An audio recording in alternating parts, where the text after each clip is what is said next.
Good morning, everyone, and welcome to Research and Innovation Week 2022. So excited to have you all joining us this morning. Had a great morning of programming, and we have another great program here scheduled for you on this 11th hour. My name's Tony Almaguer, and I'm the Director of Outreach, or Director of Programs Initiatives with the Office of Research, and I'm going to be introducing Jess Krobzinski, who is a co-director of the C-Change Collaborative. The C-Change program. And without further ado, I'm going to kick it over to Jess. Thank you.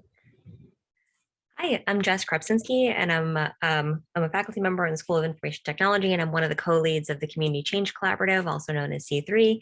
And we're an initiative out of the Office of Research focused on creating more of these opportunities for researchers at the University of Cincinnati to partner with members of our community. And so I'm going to be introducing one of our terrific action teams from the latest round of pilot grants. And so I'm going to introduce each member of the team, starting with Jessica Ronker. She's a graduate student in the University of Cincinnati Master's Program in Community Psychology and is a member of Dr. Carlie Trott's Collaborative Sustainability Lab. Her master's thesis is focused on climate adaptation planning in the Lower Price Hill neighborhood of Cincinnati. And the first iteration of the Climate Safe Neighborhoods Partnership described in today's presentation. Also, we have Kelsey Hawkins Johnson, who is the Community Outreach Coordinator at the Groundwork Ohio River Valley, where she co-leads the Climate Advisory Group engagement, facilitation, and recruitment of the Climate Safe Neighborhood Partnership. We also have Margot Roberts, who is a native of Cincinnati and a lifelong advocate for her city and community. Her advocacy and passion for children's education, social justice, and her 31 years as a local volunteer has led her to creating on the GA in Richmond, chairing the Bond Hills Beautification Committee for 15 years, and later joining the Rose Lawn and Bond Hill Climate Advisory Group. As a participant and now community organizer through the Climate Safe Neighborhoods Partnership led by Groundwork. We also have Dr. Carlie Trott, who is lead PI and is an assistant professor in the psychology department at UC and is the head of the Collaborative Sustainability Lab. Dr. Trott is the principal investigator on the Community Partner Project and will present the research conducted as a part of this collaboration. We also have Rob Gioeli, and he is an associate professor of history at the UC Blue Ash College and is currently teaching race and environment in American history. And the students in that course will be doing a service learning project with Groundwork ORV. Okay, and I will now turn it over to our team. All right, thanks everyone for being here today for our presentation, Climate Resilience Planning for a More Equitable Cincinnati. I am going to introduce the project from a research perspective. Kelsey and Margot will talk more about climate safe neighborhoods in general. Carlie's going to discuss some specific research findings, and then Rob will talk about the process of university and community partnership. So we are looking at climate equity in Cincinnati, and this research partnership is part of an ongoing project called Climate Safe Neighborhoods, or CSN, which is taking place across the US through national nonprofit Groundwork USA and in Cincinnati through Groundwork Ohio River Valley. And CSN looks at what does housing discrimination have to do with climate change, and why are some neighborhoods better prepared to withstand the extreme weather effects of climate change more than other neighborhoods. Equity in this context means to acknowledge the disproportionate impacts from climate change that are rooted in the historic and systemic oppression of communities of color and of low-income communities. And CSN in Cincinnati specifically looks at what neighborhoods are most at risk from extreme heat and flooding, and what residents and local government can do to make sure that their neighborhoods are safe and resilient to climate change. First, I want to explain why we focus on cities. No one's immune to climate change impacts like floods, droughts, and extreme heat, but the extent of those impacts do vary greatly by location. Cities are global producers. We produce 70% of greenhouse gas emissions, and cities consume more than 2/3 of the world's energy. And the majority of the US population lives in cities, which is about 249 million people, or just over 80% of the population, which makes the ability of cities to adapt to climate change really critical. Within cities, however, resources are not equally distributed, and many US neighborhoods whose residents are predominantly low income or people of color reflect the history of redlining and blockbusting, which are housing practices that denied people access to financial services, created more segregated communities, and more disinvestment in Black neighborhoods. And current effects that we can still see on neighborhoods today are aging infrastructure, less green space, less tree canopy, which makes the heat island effect worse. And the heat island effect is when pockets of heat make urban areas warmer than rural surroundings and can expose residents to temperatures of up to 18 degrees hotter than residents of other neighborhoods in the same city. And in the last several decades, extreme heat has caused more US deaths than all other extreme weather events combined, and is one example of how social and economic inequalities intersect and are exacerbated by climate change. In Cincinnati, the average annual temperatures are rising, and higher heat days mean higher rates of asthma and heat stroke. Shorter winters mean more ticks, mosquitoes, and diseases that are typically found in more southern locations. Air quality deteriorates because heat waves cause pollutants like fine particles that can affect lung and heart function, and increased major storms cause damage like sewer backups, landslides, and flash flooding. And finally, flooded basements and buildings cause mold to grow and transport bacteria, viruses, and parasites. Right now, cities are addressing climate change more than state and federal policymakers, but a lot of the climate planning has been top down and citywide and ignores disparities that are disparities between neighborhoods. And if city planning doesn't include perspectives and priorities from a range of neighborhoods, then existing inequalities can be made worse because we exclude people who would advocate for their communities and who would help to set the agenda. And as a result, those resources flow to people who are more politically connected and more prosperous, and thus their neighborhoods are already better prepared for the risks that they're going to see from climate change. There are not that many studies that have examined the process and the outcomes of engaging residents in climate adaptation. So there's a real need for research on equitable engagement strategies within cities that explore what these neighborhood level approaches to climate planning are. Two approaches that do aim to include community members beyond the people who usually go to meetings, which is people who have the time and the resources and the energy to go to the meetings all the time, are community-based participatory research, or CBPR, and participatory action research, or PAR. Traditional decision makers like city officials are learning how to partner directly with citizens who can identify risks, assets, and opportunities in their communities, and who should be respected for their knowledge of place and their ability to contribute to this process of mutual education. But it is still a lot more common for people in positions of authority to theorize about the importance of citizen collaboration than to provide actual details on the process or the evaluation of outcomes. So if you look at analyses of climate resilience planning that's being done across the US, the majority do not center social equity or engage disadvantaged communities.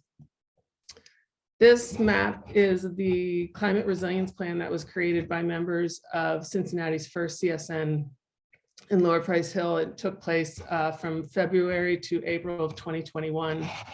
And this group brought residents together to learn about their community's history, asked about how climate change is showing up in their lives, and people learned about strategies that can be taken to make their communities more resilient. And these maps are really a powerful result from CSN because they reflect the preferences of the residents and what they want to see in their communities. And because the city is interested in incorporating neighborhood planning like this into the 2023 Green Cincinnati Plan. What's lacking research-wise is work that assesses the barriers and the catalysts of plan implementation and evidence that shows what methods of direct resident engagement are effective. So we're asking, how are community members affected by the CSN process, and what creates the conditions for action and change to occur?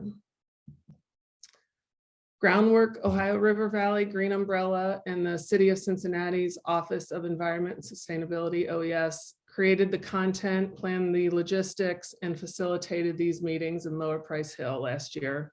And UC researchers joined the CSN team shortly after those meetings ended to help evaluate the pilot program in Lower Price Hill and to contribute C3 funding in order to hold the next round of meetings in Roselawn and Bond Hill. And that is where I'm going to turn it over to Kelsey and Margot. And let me just kind of first create a bridge here to the content that I'm going to present. Hold on one sec. So what Kelsey was going to do was to just talk about the Climate Safe Neighborhoods Partnership and then what happened in Roselawn and Bond Hill. I'm going to present on the research findings from our collaboration. And so we're sort of reversing this. I'll talk about the findings from this program, and hopefully afterwards, then Kelsey can talk a bit about the actual content and programming that had these impacts. And so what you're looking at right now is the cover of a recent report that I co-authored with Jess Ronker, who's here, and graduate student in the psychology department, Emmanuel Gray.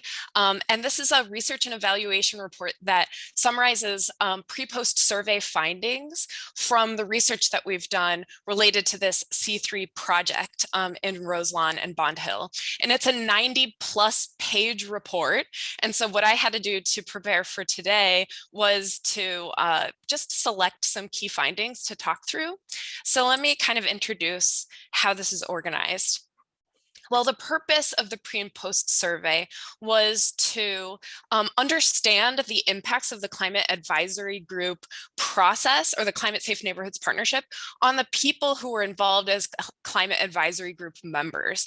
And specifically, we were interested in impacts of climate safe neighborhoods in terms of participants' perceptions of climate change, including their knowledge or awareness of local impacts and their specific concerns. In terms of their attitudes and beliefs about community participation and policy engagement.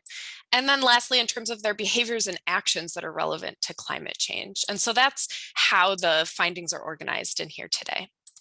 So first part, having to do with climate change knowledge and awareness. Well, we asked a series of questions of participants about their knowledge of local impacts and their attitudes and so on. And what I'm presenting today are just a few select findings. And often what I chose to present to you today are some of the biggest changes that we observed from the pre-survey to the post-survey. And so for the first one, we have the statement at the top, I'm informed about climate change. Well, prior to the program, participants were mostly agreeing with these statements.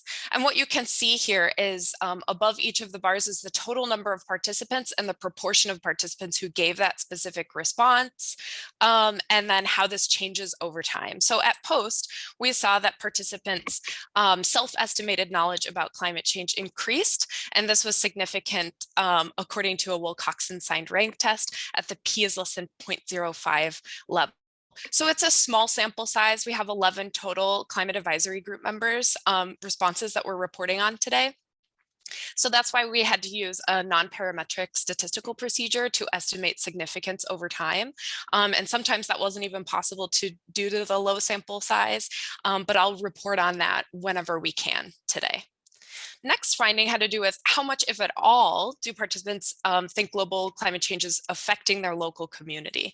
And beforehand, we saw a range of responses, and this didn't actually change very much from pre to post. What we can conclude from this is that for the most part, participants were aware that climate change was affecting their local community, at least somewhat, going into the program as well as after the program. And then finally, we asked participants to agree to disagree with the statement, some Cincinnati neighborhoods are affected by climate change more than others. And what we saw was a range of responses, mostly starting with neutral responses going into agree.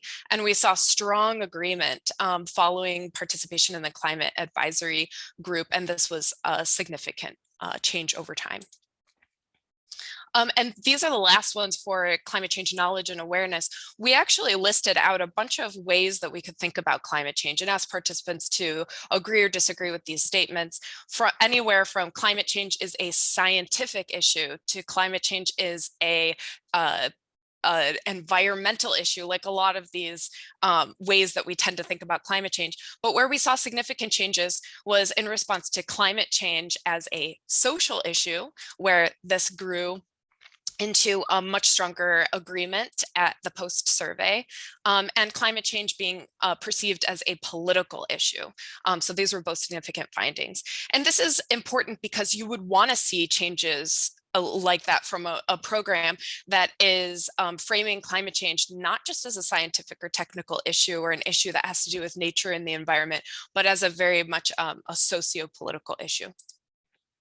Getting into the next part of findings about attitudes and beliefs about community participation and policy engagement. First, we asked participants in an open-ended survey item to briefly describe their past involvement in addressing issues in their community. And what we saw was that participants expressed a range of prior involvement in their community. So in the top 5 responses that I provided here, we saw significant past involvement in their community. So the first quote, for example, I've made several calls to the city regarding issues pertaining to Bond Hill. I'm not very versed in politics, but I do believe very strongly that I can create a change in the community, and I will. And then after that, a lot of specific positions that people held in their neighborhoods and in their community to be involved. And then in the second group of responses, we have little past involvement. So for example, the first quote says, I've not had an active or direct involvement in addressing issues in my community beyond voting for representatives that I believe will fight for the needs of this community. And then a couple others that just said not really actually very involved. And one of them was really focused on school. So something that's important to note about this program is that we had a couple of youth participants. And so given the range of responses to this item, we could conclude that climate advisory group membership could have been an opportunity for some to have meaningful involvement in their community for the first time. So I just want to briefly go through some attitude scales that showed differences from pre to post. The first was the brief sense of community scale with example items like, I feel like a member of this neighborhood. What we saw from pre to post was that people's sense of community increased over time, though this was not found to be statistically significant. Same with civic participation with items like, I'm concerned about local community issues. These increased from pre to post, although not statistically significant. Same with self-efficacies towards service with items like, I can make a difference in my community, just the belief that you can be effective in these kinds of things. We also saw a trend towards stronger, more positive attitudes in this regard. And political efficacy as well, with items like, I consider myself well qualified to participate in local politics. This also trended upward, though was not statistically significant. The one that showed significant findings was the increase in community participation, where we asked participants to indicate over the last 3 months how often they participated in their community in a few different ways. For example, writing a letter, making a telephone call to influence a policy issue. And what we saw was a really big jump, relatively speaking, of 2.55 points on this scale that indicated a 0.71 rather large effect size for increases in community participation. And finally, in terms of climate change behaviors and actions, we ask participants a series of questions at pre and post. For example, I have the skills to act on climate change, where we saw neutral and overall positive responses beforehand. We saw a trend towards stronger belief in the skills to act on climate change at post. And this was a significant increase over time, according to a Wilcoxon sign rank test. I have the skills to affect climate change policy specifically was another one that we asked about. And whereas before we saw a range of responses here with none strongly agree, we did see a significant trends towards more positive beliefs and skills to affect climate change policy following climate advisory group meetings. And the last graph that I'm going to share with you today is the prettiest one of all, which shows this beautiful range of attitudes before the program took place. So in my life, I've taken action to address climate change, a variety of responses here. And after the climate advisory groups, you can see this really beautiful growth over time in terms of how often participants were saying that they'd taken action on climate change. And to me, this signifies the idea that maybe participants were taking more and greater action about climate change following climate advisory group meetings. But it could also be that people were understanding that their prior actions or existing actions related to climate change in ways that they may not have known prior to the program. So it could be a range of new to existing actions. And this was a significant increase from pre to post. Lastly, just to wrap up, next steps in terms of the research side of this project. Well, we will be wrapping up qualitative analyses from in-depth interviews that were conducted in the very first climate advisory group neighborhood, and that was Lower Price Hill. And then right now we are in the process of conducting in-depth interviews with climate advisory group members in Bond Hill and Roselawn. And a final step in our C3 project overall is to be developing a community toolkit in order to enable residents from other Cincinnati neighborhoods to facilitate climate advisory group meetings, that whole climate safe neighborhoods process without outside facilitation. And then, of course, we hope to expand climate safe neighborhoods across Cincinnati to all 52 neighborhoods eventually, and in the tri-state area. So thanks, everybody. And with that, I will, let's see if Kelsey can talk a bit about Roselawn and Bond Hill. Okay, thank you so much.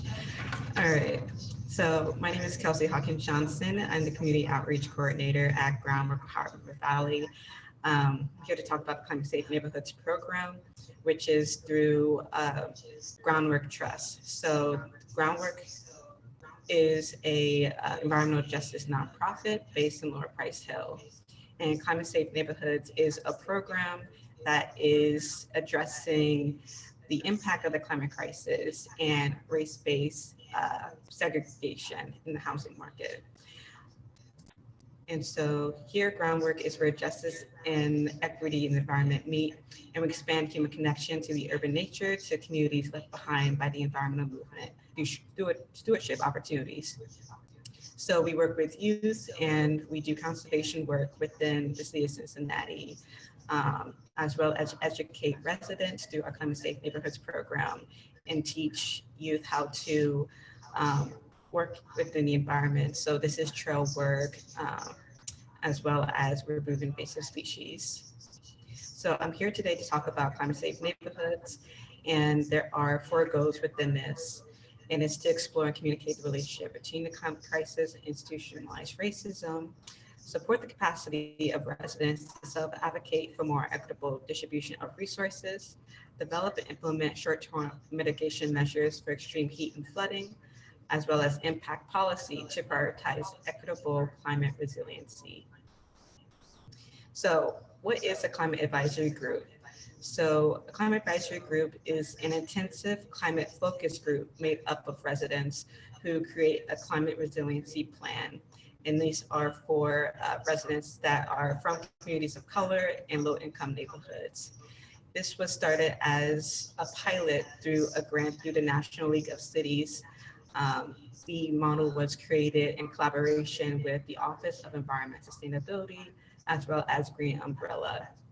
And this was to expand the equity and inclusion component within the Cincinnati plan. And so this started off in Lower Price Hill, and Lower Price Hill, because of our organization being based in Lower Price Hill, as well as the current environmental injustices, as well as the strong sense of community that Lower Price Hill has, we decided to start a pilot there with residents with UC collaboration and the evaluation process. And so again, we chose Lower Price Hill due to the environmental justices, as well as the diverse neighborhood. It's comprised of Latinx, African Americans, as well as the urban Appalachian population that live there. There's also a lot of air pollution, excuse me. There's a lot of air pollution within Lower Price Hill. And so right now we're working to address that through our air quality program, which I'll talk about a little bit later on. So the pilot began in February 2021 and ended in spring 2021. And so the CAG meeting plan consisted of an introduction to climate change, the history of the location of Lower Price Hill, so it being in the industrial Mill Creek Valley. We talked about that, as well as neighborhood vulnerability, and residents created a adaptation map, and they talked to their neighbors about their climate concerns. And then lastly, we had community partners come out. So the NAACP, as well as Keep Cincinnati Beautiful, came as guests within this within the meetings. And then we reviewed and created a story map based off the process. And so with the Lower Price Hill CAG, there were 12 residents that participated in this pilot, and they were all paid. So this was a paid climate focus group that residents were a part of. They created a Lower Price Hill resilience map that you see here on the right, where they advocated for more community green space and identified where they would like to see that implemented. So these are what climate mitigation and adaptation measures were taken into place. And particularly, Groundwork has been working with the Lower Price Hill Community Council to work on implementing the trees that were from the climate resilience plan. And so we submitted a community budget request, and right now we have 39 trees scheduled to be planted in fall 2022. We also, in addition, had 18 trees planted in fall 2021 due to the Cincinnati Parks Relief Program. So now I'm going to move on to the Climate Advisory Group in Roseland and Bont Hill. And this is where I hand it off to Margot. And Margot Roberts was a participant within the Roseland and Bont Hill Climate Advisory Group. And we decided to choose Roseland and Bont Hill due to the joint community plan that they had in regards to their neighborhood process, and also the environmental justices that happen in Roseland and Bont Hill, and because it is a predominantly Black neighborhood here in Cincinnati. So I'm going to hand it off now to Margaret, who's going to speak about the Climate Advisory Group. Well, good morning, everybody. Very excited about being here. It has been a pleasure working with the Community Advisory Group, and very excited about being now the community organizer for Climate Safe Neighborhoods. I initially decided to be a part of the panel because I'm very focused and involved within the community, working with my own community organization for on-the-go enrichment. And when I was approached about the opportunity, I was just so excited because most of the time my focus is on litter control and beautification and community engagement. So this worked like just as interchangeable, and something that was definitely a hand-in-hand piece with climate, just the crisis. So with being a part of a participant, I had both myself and the rest of my group. This is my crew that was working with us. And we all got together and went on a 6-week journey focusing on the climate crisis.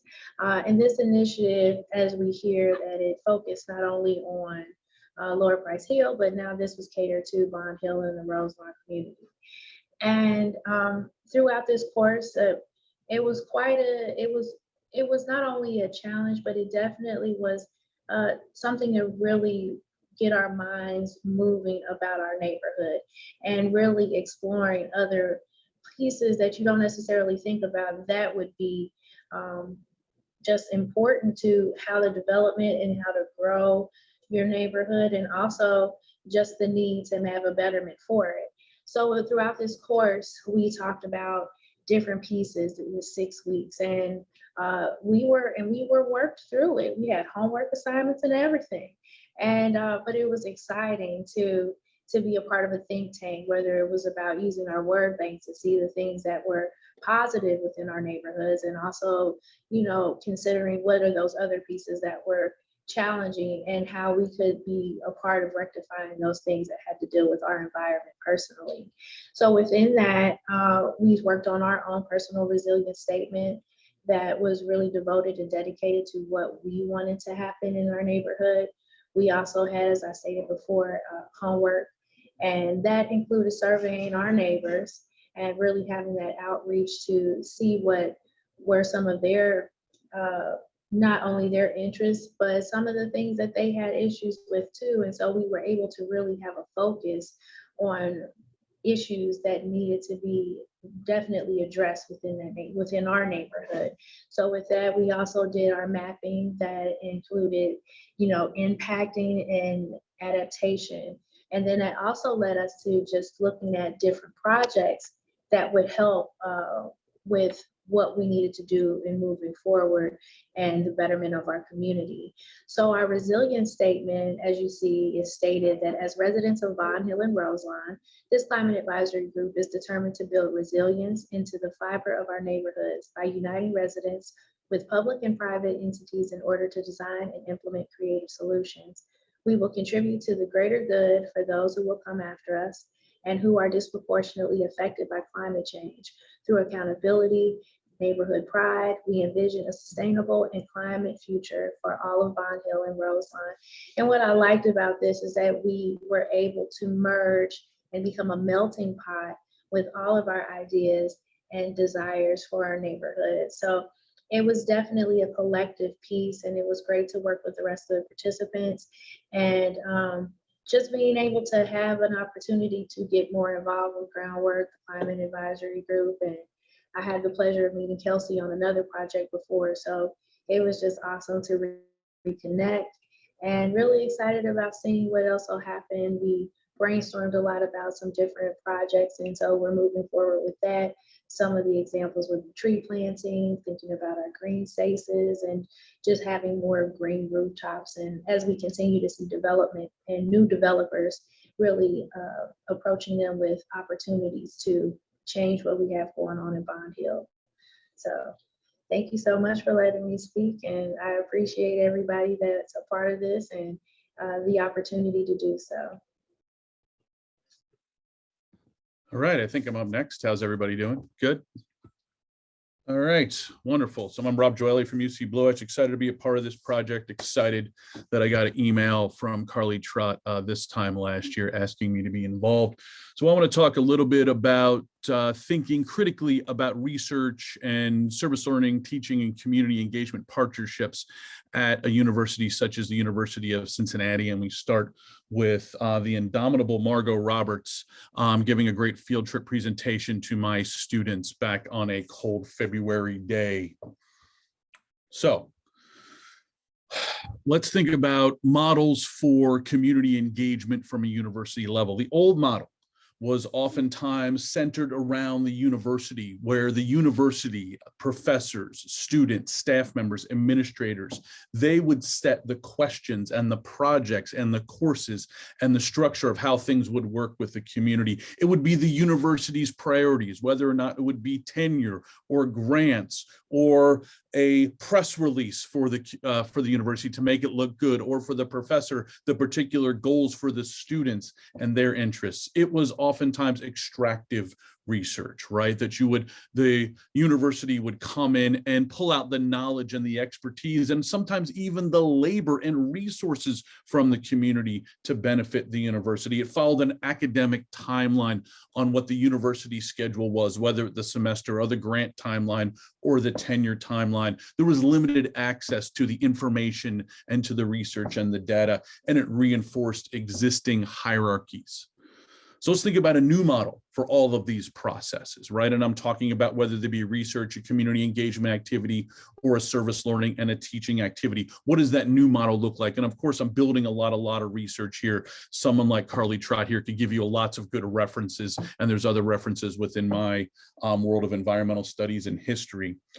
Community-centered, right? Focusing on the needs of the community. And ultimately, it's a partnership to design every aspect of the project. And that's why I want to pause here and talk about the strength of what this research team was able to do with Groundwork. Because of the structure of the C3 grant, we were given incentive, time, and resources to really build up relationships. Now, myself had already had relationships with the folk from Groundwork, and that's why Carlie was able to connect me with them. But ultimately, it was that time of regular meetings on a weekly basis, of checking in, of emails, of working like any large-scale project. It wasn't just, hey, here's what we can do for you, have some information, or here's what we are going to do to your community. It was a significant amount of partnership building, but through that, building up a design and programs and research that will benefit Groundwork and ultimately benefit the communities of Cincinnati, driven to their priorities, ultimately empowering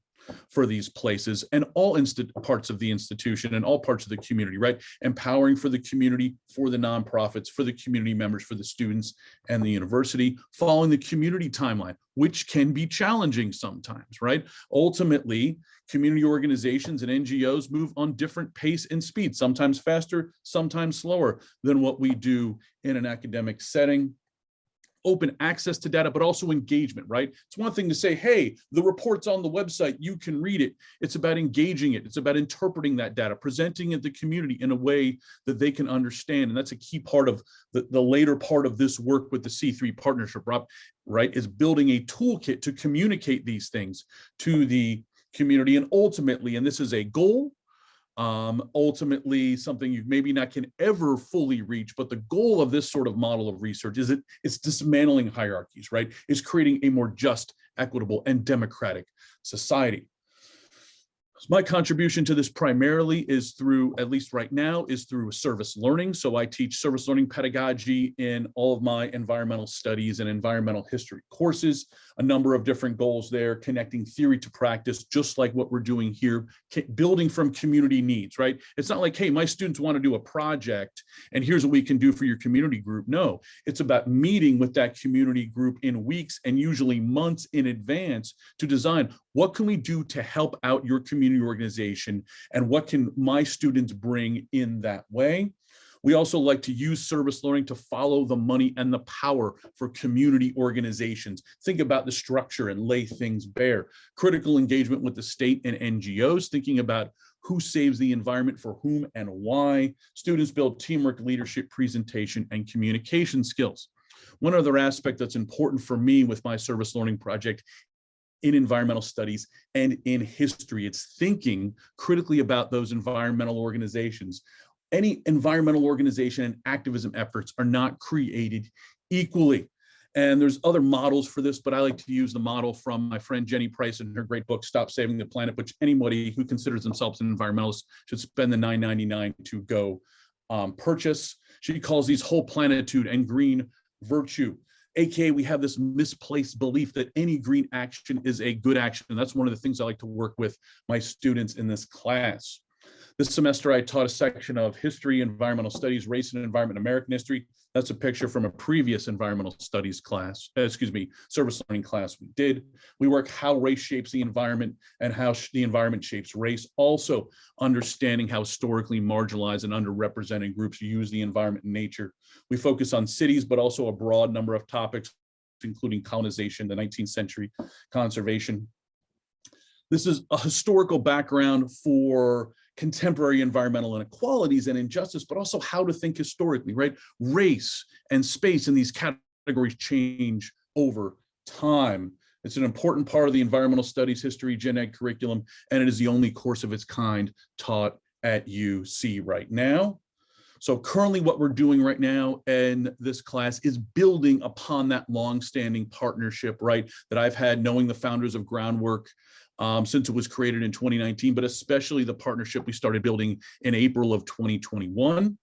Students are doing public information projects, they're doing infographics, they're doing engagement activities, they're staffing some of the climate justice meetings right now. They're also doing basic fieldwork projects. This class is supported by the ACLS Mellon Community College Fellowship I received last year, and I just mentioned that to talk about how support and funding for all these opportunities, and that's why the C3 grant is so great, is important. Also, this was allowed me to have a student research assistant, Kiara Barry. Kiara, wave.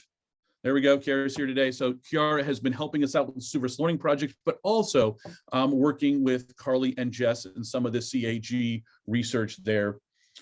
In addition to the service learning projects, we do a number of field trips. Saw the one with Margot. They'll be doing students doing a formal presentation at Mediated Minds, the UC Blush Undergraduate Research Conference in 2 weeks at UC Blush. Everyone here is welcome to come, and we do a lot of reflection. So that is my quick discussion of my contribution here, but also to get us thinking critically about what real equitable research and engagement looks like at the university level. Thank you all so much for those incredible programs and informing the audience. So I did want to leave a few minutes for some audience Q&A, and just had a couple that were directed to me. As a reminder, everyone, please do send them in the chat and we will try to get to them as quick as possible. So this is a question directed toward Kelsey, and it's a short one, but just didn't know if you have you done any work with UC Professor Amy Townsend Small on the tree planting project? Not particularly for a tree planting project, but we have worked with Amy Townsend before, and her students as well in some of our programming. Great, thank you. Here's a question for Carlie. I'm going to do kind of some rapid firing here. Is your research program focused on urban or also suburban and rural communities? So the Climate Safe Neighborhoods Partnership has historically been focused on urban Cincinnati neighborhoods, especially frontline communities, communities of color, low-income communities in Cincinnati. But the vision for expanding the Climate Safe Neighborhoods Partnership is to go into other spaces too. So rural communities, suburban communities, and kind of take a regional approach. Thank you. And here's one for the group, and y'all feel free to collaborate on this one. Does this local work have any interest in global change and or connecting with communities across the globe for collective change on a global scale?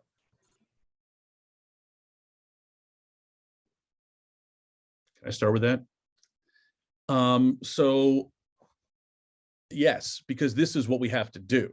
Right? Ultimately, the global scale change has to occur on these local levels. And I'll be honest with you, part of my engagement here, more deep engagement, is by a lot of folks in the sort of environmental studies and environmental history fields, has been a disillusionment with global scale governance and a realization also that global scale governance also overlooks the significant inequalities and injustices that exist on the local level. And so ultimately, if we want to bring about not only positive change and adjustment and resilience to our communities in general, but also address those inequalities, we have to work through through the local governance structures. Anybody else there?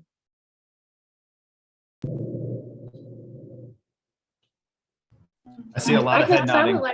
So that occurrence, everyone's agreeing there. Oh, go ahead, Margot.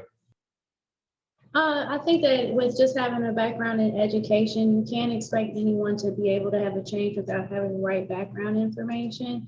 So with being able to have that education piece and looking at different demographics, you can actually collaborate with those pieces for coursework to see how others are handling it, or being able to share what you know to overall make a better collaborative and make better environmental opportunities. One last question, and I think we'll have, and then by the way, audience, if you have more, you can send them to research@uc.edu and we'll help field those for you as well. This is for Carlie. How did you go about finding your survey participants? Right, so the survey participants were actually the climate advisory group members who took the lead in Roselawn and Bond Hill. So that's what I presented on today, was pre and post survey findings from climate advisory group members. So the question is really, how do we go about finding our climate advisory group members to begin with? And that was a recruitment process that was led by Kelsey. So Kelsey could speak a little bit more probably to the recruitment process, but it was a lot of on the ground kind of in-person interaction. So Kelsey, would you like to speak to that? Yes, definitely. So it was on the ground, but since there's COVID as well, this was a virtual space that we had with one another. And so the recruitment process looked a lot like reaching out to networks and community organizations that were on the ground in those neighborhoods, who connected to resident leaders, community council, participants as well. And so that also looks like going to in-person meetings and just meeting a lot with residents and talking to them and making sure that this is something that they want to do and something that they're passionate about in order to make change within their community.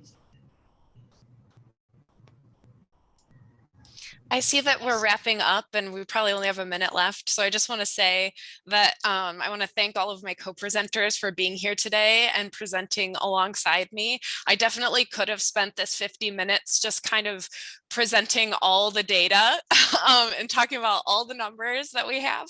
But I think this is such a better approach to show all of the different stakeholders in this process, and our team is even bigger. But this has been a really enjoyable process, and we hope that it continues into the future. So thank you all. And thank you all for attending. That concludes this particular program, but please do check out the rest of the program for the week. As a reminder, we're going to be, we've recorded all of these and we're going to post these all to the website after our Research and Innovation Week concludes. So please do check out that site even after the event, and you'll be able to see recordings of all these in case you missed anything. Thank you all. Have a great rest of your afternoon.